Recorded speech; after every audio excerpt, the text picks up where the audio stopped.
initially, this was considered something which is a routine exercise until, and this is a big until, the Congress led by Rahul Gandhi linked this exercise to their old plank of vote theft.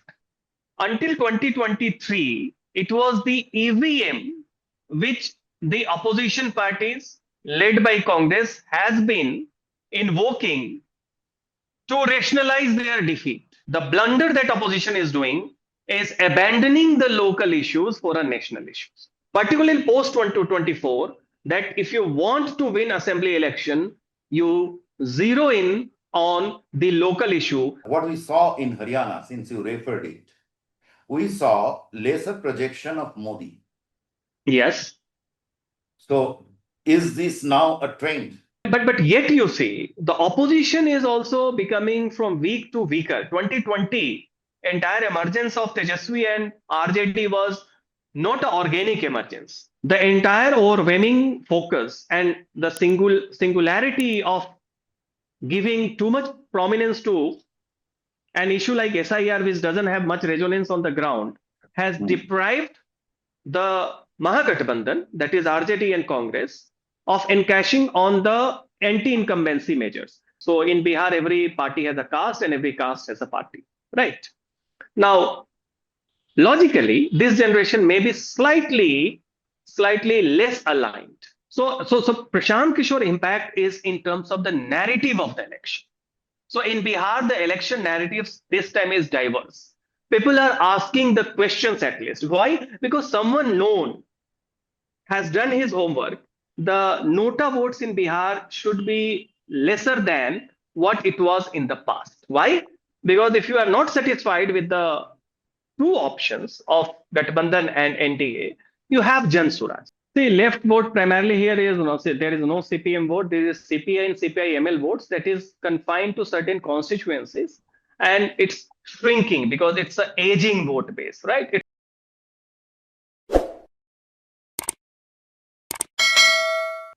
Hi, this is Pratim Ranjan Bose, and you are watching Podcast with Pratim. I have with me Sajjan Kumar. Sajjan is a poll star. He is a political scientist and a poll star. You see him often in television predicting or analyzing election results, political trends, etc. So I'm very pleased to have him, and he has gone through some personal griefs. Welcome, Sajjan. Thank you. Sajjan, the special intensive review of electoral rolls has opened a Pandora's box. We have to, I am sure it will give rise to many debates. Yes. I mean, say, for example, nationally, the big debate about delimitation of Lok Sabha was whether the power will shift to these popular states. Okay. But if, as it happened in Bihar, from 7.9 crore voters, a clear 8.5% has been deleted. I mean, there were duplications, they died, or whatever it is. Yes. That opens a Pandora's box, because we have to know that how the absence of these names, because assuming that false voting or whatever is there, always there will be in any system, right? So what will be the impact? Plus, these people, I mean, assuming that there were false voting in the place of these people. So in that case, how did it impact in the past? And in their absence, how would it impact the election results? Or should it just be the same, it will be distributed among parties? So over to you, what is the impact of SIR on election trends? Yeah, thanks, Pratim. This is a very relevant question. And let's try to zero it down to the specific context of Bihar. And thereafter, we can try to extrapolate its impact into other states, right? Now, let's see how the SIR exercise has been unfolding in the case of Bihar. By June last week, the Election Commission notified various political parties, the stakeholders, about this exercise. Most of the parties in Bihar welcomed it. In fact, the two big parties, the BJP and RJD, they provided around 50,000, BJP slightly a couple of thousand more, and RJD around 48,000 block level, booth level agents to facilitate the exercise. Even JDU provided around 28,000 agents. Congress also provided around 8,000, if I am right. The figures may vary slightly. And thereby, I'm not talking about many other parties like LJP, etc., who also have provided the data. So initially, this was considered something which is a routine exercise. Until, and this is a big until, the Congress led by Rahul Gandhi linked this exercise to their old plank of vote theft. Now, what is the genesis of this entire narrative of vote theft? This vote theft narrative, and I'm just giving a quick background to understand the context, the political context of SIR, which is a policy. Until 2023, it was the EVM which the opposition parties led by Congress has been invoking to rationalize their defeat, electoral defeat. That it was some sort of a technological mastered glitch which is helping the incumbent BJP.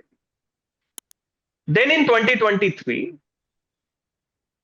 a disgraced scholar from Ashoka University wrote a propagandist piece arguing that it's not EVM, but rather some sort of vote manipulation, and you see the voter list is being tweaked. That was the suggestion.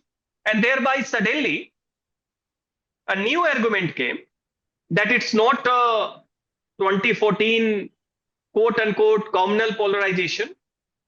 It's not 2019 onward technological glitch of EVM, but it's voter manipulation, which is the prime cause. Now, he was disgraced. It was a propagandist piece, unworthy of any scholar. He left Ashoka, but that argument found a big embrace by the Congress party, primarily its prime leader, Rahul Gandhi.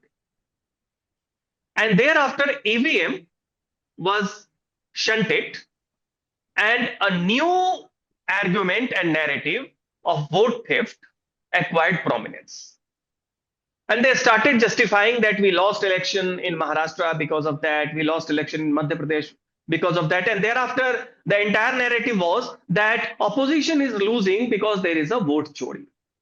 The argument, if you take it to the hilt, argues that had there been no vote chori, this entire emergence of Modi discourse since 2014 would not have been there. Still, Congress and UPA had been ruling, right? So this is the political narrative surrounding the SIR. In that narrative, SIR was also fitted in because they wanted, or they want to peddle this narrative of vote theft.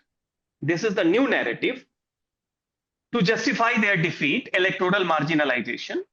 And SIR, which is a routine initiative by the Election Commission, they are empowered constitutionally to revise the voter list, update it, become a victim of this framing, right?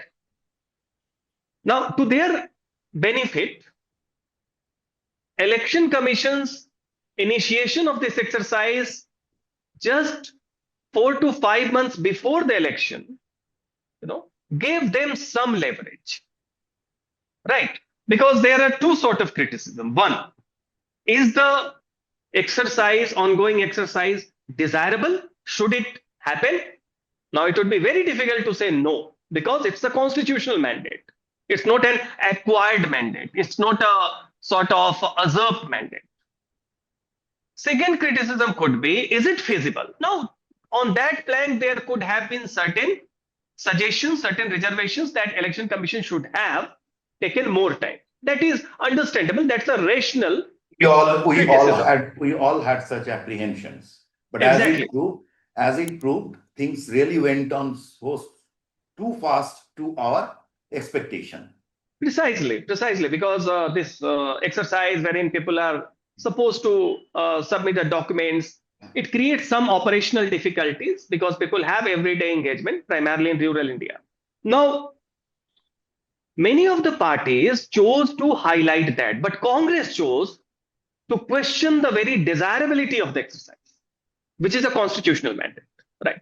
Now, in the case of Bihar, it was slightly inorganic. It was not an organic criticism. We will come to, say, the neighboring states, Bengal and Assam, wherein it can become an organic issue. But in Bihar, this issue is primarily confined to the Simanchal areas like Kishanganj, Purnia, Katihar, Araria, etc., and a couple of districts. But overall, if you see the dominant psychology of the state, it is not a state wherein people should panic, and people were not panicking.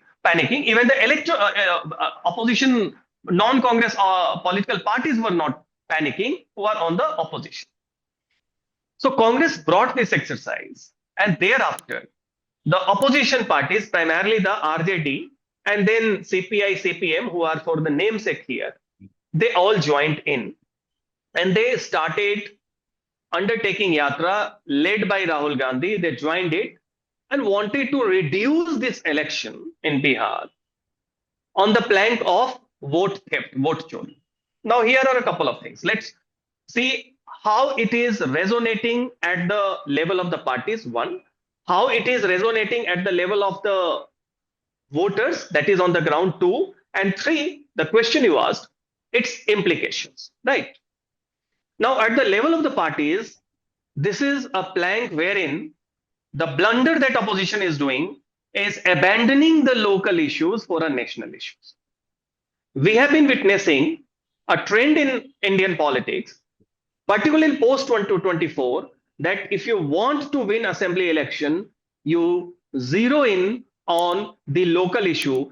And a party like BJP, which has been contesting the assembly elections from 2014 to 2024, or say 2023, even BJP has made a U-turn in its strategy. And you see the case of be it Maharashtra or be it Haryana, you find that BJP's electoral victory is reducing the election around multiple local issues, and then as an add-on, you add certain national perspective and Modi. Just asking here, is that what we saw in Haryana, since you referred it, we saw lesser projection of Modi.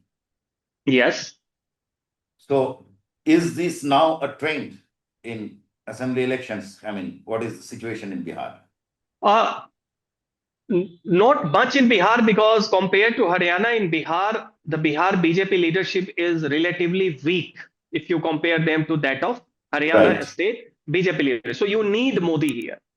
What is important, a commonality, not only in Haryana, but Haryana, Bihar, and Maharashtra, that they privileged the local issues, and compared to their strategy of 14 to 19, wherein you find BJP contesting assembly elections around national issues, right? So BJP made a course correction, realized that it has been the ruling party in various states, so there is bound to be anti-incumbency, and therefore you need to kind of address those anti-incumbency around the local issues, be it policy interventions, which is around women-centric welfare scheme, weaker section welfare schemes, and economic measures to include the youth, to include the peasants, etc. Right? Important is that you find BJP is overwhelmingly focusing on the issues. That's very interesting point, because ideally BJP with Nitish Kumar has been in power for too long there. Almost 20 years. Yes, almost 20 years, except a brief pause. Yes. But I mean, so ideally, it should be the opposition which should try to ride on the anti-establishment boat. And that RJD was trying to do until, and this again is big until, Congress and Rahul Gandhi decided to have one plank for all the state. It is like one size fits all strategy, right? So it's not about Bihar. It can be Bihar, it can be Bengal, it can be any other state from South, Tamil Nadu, Kerala, poll-bound state, it can be Assam. Everywhere you'll find Congress and Rahul Gandhi primarily trying to contest the election on the issue of vote theft, something that in 2019 they tried. Exactly. In the past, they tried to ride on Rafale Rafael, corruption. exactly. So this is, They I haven't think, changed their script. They are only finding issues to suit their script. to suit their script. The problem here is that when the opposition had the grand opportunity to encash almost 20 years of anti-incumbency, right? Because any government, how popular it could be, always suffers anti-incumbency when it is too long in the power, right? And there is also a new generation. Mind it, Bihar has 58% of 100%. population, which is 100%. below 25. 100%. It's the young population is very restive. They want quick changes, and 20 years is too long to stay in power. And Yes. and there So is little doubt in saying that the Nitish Kumar had lost a lot of his first half of his stay was quite exemplary, but in the exactly. second half he had become more routine and lost a lot of his luster. But yet you see the opposition is also becoming from weak to weaker. 2020 entire emergence of Tejaswi and RJD was not an organic emergence. It was precisely the bickering within NDA, wherein one constituent led by Chirag Paswan, that is LJP, it fielded candidates against all the JDU Nitish Kumar's candidate, and thereby it ensured the victory around 25 seats to the RJD by defeating JDU, wherein the votes that LJP secured was way more than the defeat margins of the Nitish Kumar's party. And that added around 22-25 seats to the kitty of RJD and Tejaswi. So a party which could have been confined around, say, 40-45 seats suddenly became the largest party. So it was a default beneficiary scenario, not an organic thing. Now, compared to 2020 and 2025, there is nothing new that even the opposition is offering, right? He remains the same Tejaswi. He remains his entire identity, not as a youth, but as a son of And there was quite Lalu a face Yadav. loss. There was quite a face loss moment on that vote chori issue when he flashed a voter I card, and the election commission immediately said that he. And then people brought his educational qualification also, that if you can't understand the basic, mode of verifying your voter ID card, and that has a dubious sort of thing that perhaps you are holding two voter ID, It backfired. It backfired.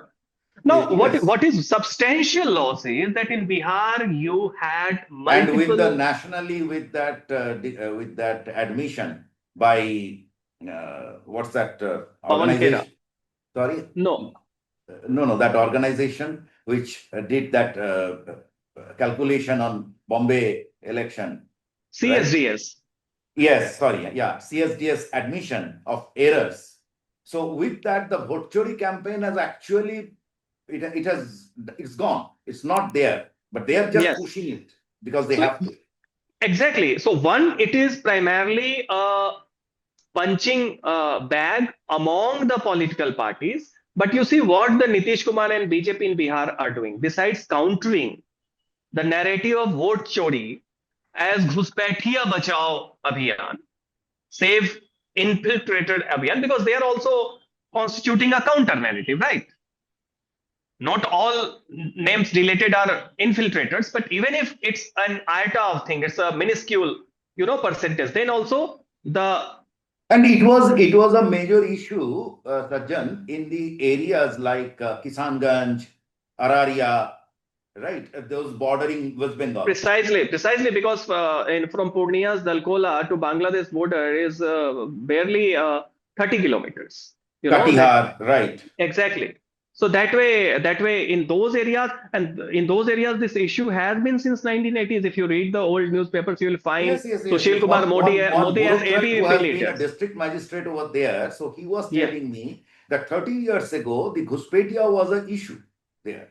No. In 40 years ago, 1980, Sushil Kumar Modi and other in post JP movement scenario, they have been raising this issue as a student leader that the demography of Simanchal is changing. But that time, because the ecosystem was more of the old regime, and therefore the issue could not take This off. much of awareness was not there. Today it Exactly. is really about. And now it's almost 4.5 So I'm decades. So taking it's you a back. different scenario. Yeah. We are halfway Yeah. through the discussion, and I'm taking you back. Do you see any major impact due to SIR? Yes, the I impact mean, is that yes, SIR. yes, the impact. Yes, there is a major impact of the SIR, but it's very ironical and paradoxical. The entire overwhelming focus and the singularity of giving too much prominence to an issue like SIR, which doesn't have much resonance on the ground, has deprived the Mahagathbandhan, that is RJD and Congress, of encashing on the anti-incumbency measures. And this has given a golden opportunity to the ruling party, primarily the JDU and Nitish Kumar, who otherwise was Okay. being perceived as someone who is past its prime, of initiating multiple, new schemes. Mind it, in Bihar, the options are always relative to each other. You do not have an absolute option to choose. You have to choose from the available. So you have Nitish Kumar, you have Tejasvi Yadav, and then you may have someone who are still with NDA but may switch over, etc., etc. Now, in that scenario, people want, and a state which still has overwhelming sections which is dependent upon the policy schemes of the government. Still, Nitish Kumar, people may have the grudge, but they do not have the incentive to desert him and cross over to Tejasvi. In short, no to Nitish Kumar doesn't mean yes to Tejasvi. One. No to Nitish Kumar doesn't mean no vote to Nitish Kumar. Why? Because you need to have a credible alternative, which Tejasvi is not. Had he been investing a lot in encashing around those local factors which could have given people the incentive to cross the Rubicon or the Lakshman Rekha, to desert Nitish Kumar, who is known for his policy incentive and initiatives. Now, what Nitish Kumar government has done, it has come up with a plethora of Sajjan, new policy schemes. Right. So right. SIR has, in a way, pushed back the opportunity that the RJD, because RJD is the main stakeholder, had. So I would argue that So, that's if I understand your point correctly, and it's a very valid point, that SIR was a routine exercise. Even if I assume from the point of view of false voting, it would have impacted everyone in the same ratio, right? So yes, there is yes, no change. But this is in the case of Bihar. I'm not, West Bengal is something different. But precisely. I mean, the disproportionate focus on this had actually deprived them from talking or blunted their campaign against Nitish Kumar. I mean, they Yes, have done injustice to themselves. It is a yes, self. yes. So Basically, this now I'm Congress taking you. singularity has affected RJD's prospect also. So RJD is the victim. So I think RJD is also distancing from Congress lately, right? In terms of the degrees also, because they are not calling it Chori that boldly. They are calling it vote adhikar yatra. So Okay. you also see a play of semantics, a play of degree, while they are aligned together in the same direction. In terms of degrees, RJD is not as enthusiastic as the Congress. Okay. Let me take you to another critical point. We have spent a lot of time talking about RJD, but Prashant Kishor. Now, a month or so, a month or month and a half ago, so when I inquired, it was told that Prashant Kishor had made an impact. Later on, they said that, well, now things are changing a little. Now, why to me? sitting far away, Prashant Kishor is important because, as you were talking about Bihar's voting pattern, the caste calculus, Bihar is all about caste when it comes to voting. So, given that Prashant Kishor was an outlier in the system, which was working against this caste voting. Now, whatever vote he gets will should impact the rest of the system.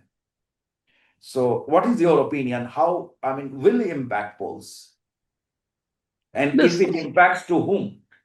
yes, so we have to see Jan Suraj Party or Prashant Kishor's interventions into Bihar's political scenario at three levels. One, demographically, as we said, that we have around 58 to 60% of youths who are below 25 years of age. They have not seen 1990s Mandal or Kamandal. They have not seen the prime of Nitish Kumar. So their political socialization and sensibility is into a phase wherein they may not be too much swayed or bound by party loyalty. So in Bihar, every party has a caste and every caste has a party, right? Now, logically, this generation may be slightly less aligned, and therefore there is a potential in Bihar for new experimentation because of the demography factor of the youths. One. So therefore, you find in many elections recently a new variables emerges, and that becomes a phenomenon until the electoral processes are there. But once the voting or poll day comes, it completely fizzles out. In 2020, we saw Pluralist Party led by a young woman called Pushpam Priya, right? Who always used to wear black mask, etc. And suddenly you find that, oh, she has come from some sort of educational background, and she used to make same noise about education, health, etc. Slightly less detail, but more almost directionally same. Now the difference with Prashant Kishor is that he is a known person. People in India know who Prashant Kishor is. So his familiarity is his asset. This is one. Two, Bihar demography is also very conducive, for the kind of orientation people who want a breakaway, escape velocity sort of a desire to come out. And he tried to encash that. Three, people have a sense of, what we call fatigue in Bihar with the kind of 1990s template of politics, and Bihar has not moved. If you ask me today, is there anything new in Bihar since 2005? I'll say no, nothing new. It's the same grammar of politics, which was there in 2005. You have a background of 1990s, Jungle Raj, and compared to that, 2005, a slight mild better off, initially good, but then it's kind of saturated, and that is being peddled out. So there is a jill for something new. This is logically, they should have provided Prashant Kishor a solid footing or starting point. And initially, when he decided and he had done his homework, he has been doing, it made a lot of impact. Why? Because he enriched the narrative of elections in Bihar, right? First time someone tried to bring the issues that matter to the everyday life of every Bihari, primarily the youths. Because when you talk about aspiration, Bihar is a low aspiration state, right? Yes. Wherein it's unlike the southern and western states, Bihar is a low aspiration state. A little policy benefit by the government, it satisfies and it puts you as a governance man, good governance man, Vikash Purus, etc. And therefore, what Prashant Kishor tried to do, he tried That's the to character of the entire East, starting from probably East Central, Eastern and Europe to Northeast. West Yes, Bengal. yes. Barring Punjab, Haryana, Himachal, some of No, I'm not. the I'm states. saying from Eastern Europe to West Bengal, this particular area. Precisely. This is a low aspiration state. So one template of Prashant Kishor Low was to, aspiration because this is the poorest zone, all yes, migrant laborers. So yes, many similarities in their characters. exactly. And Prashant Kishor tried to raise the bar of aspiration. That how long will you be satisfied? Just because you had a past which is So bleaker. just to wrap up. So how do you expect him to impact? And if he impacts, which party will So be I'm coming to more? that. So Prashant Kishor impact is in terms of the narrative of the election. So in Bihar, the election narratives this time is diverse. People are asking the questions at least. Why? Because someone known has done his homework, is raising it consistently, and thereby it has percolated down to the voters. Now, the question is, will it translate into votes or not? Now, here again, I think I do not. This is my perception based on limited ground feedback. That while Prashant Kishore factor and the issues he raised is going to resonate in the elections, and the two claimants, the ND from NDA and the Mahagathbandhan, have been trying to accommodate those issues and project themselves as a better votary of those issues. In terms of the translation of good sentiment for Prashant Kishore and appreciation, will appreciation be endorsement? I do not think the case. Why? Because the moment you ask the people who are appreciating the kind of issues that Jan Suraj is raising, the moment you ask, will you vote for Jan Suraj? Suddenly you find there are no takers. Why? Because they do not believe that Jan Suraj is in a position to win election. And mind it, this is not just about Bihar. This is Yeah, about yeah. This entire is India. a People do not want to waste their vote. this is a very important factor. You see, both in West Bengal and Bihar, whosoever comes to power stays for Exactly. umpteen number of years. So that means that they don't experiment, that they are status quoist, and Bihar has more complexities in terms of caste and etc. West Bengal has. Precisely.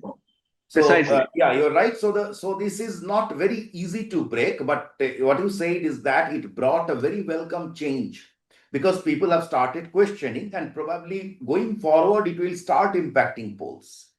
Maybe there is a possibility. Yes. And the last question, will it have zero impact in Bihar? I do not think it will have zero because mind it, there are nota votes, there are rebel independent candidates who garner certain votes. Many of them would be embracing the symbol of Jan Suraj, right? And therefore, mind it, this time, and this is my hunch, the nota votes in Bihar should be lesser than what it was in the past. Why?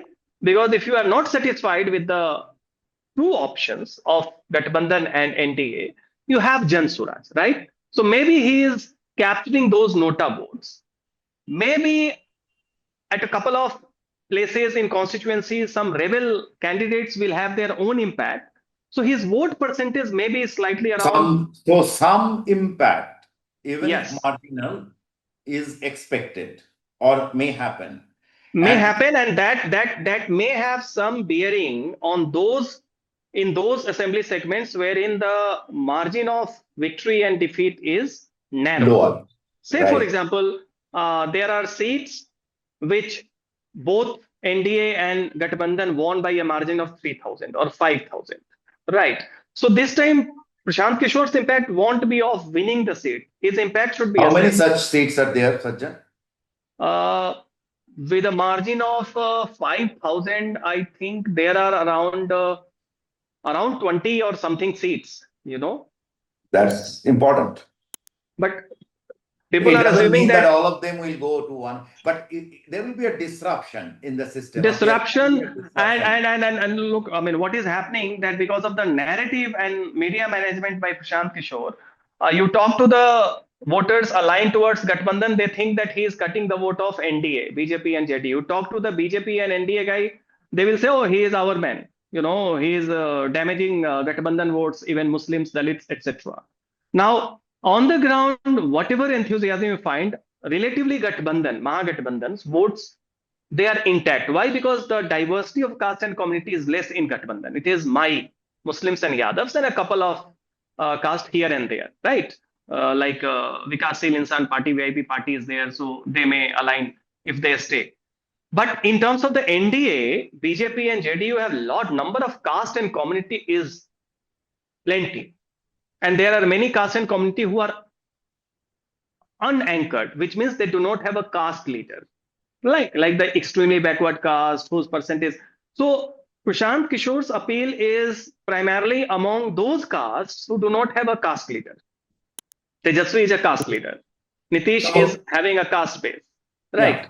I'm stopping you here because, you know, we have to remain within a time. Uh, what essentially I had the intention of asking another factor, that was the left votes. They became critical in the last election. Very quickly, what kind of consolidation you can expect on that front? See, left vote primarily here is no, there is no CPM vote. There is CPI and CPI ML votes that is confined to certain constituencies, and it's shrinking because it's an aging vote base, right? It's very minuscule, and they are in with the Mahagathbandhan alliance, and they are likely. But mind it, uh, in the in their own families also, it is the welfare plank because majority of them, except CPI base, comes from the lower strata. So Nitish Kumar has already eaten up whatever doesn't get towards RJD because of the caste factor gets consolidated by Nitish Kumar. And in Bihar, at this juncture, I think the welfare scheme taken by the incumbent government, they are unfolding unchallenged. They are sending money to people's account, right? And as I told you, in a low aspiration state like Bihar, when you are focusing on SIR, when you are focusing around all the sort of big democracy, fascism, big theoretical philosophical talks, here the incumbent is trying to satisfy people by reaching out to them via multiple welfare schemes. So that way, I think if you see in this election, it is going to be a template of the same politics which have been saying left won't have any impact minus Gathbandhan. It is almost irrelevant in electoral arena, but their votes, which is aging pace, shrinking, will go to the Gathbandhan. Okay, thanks.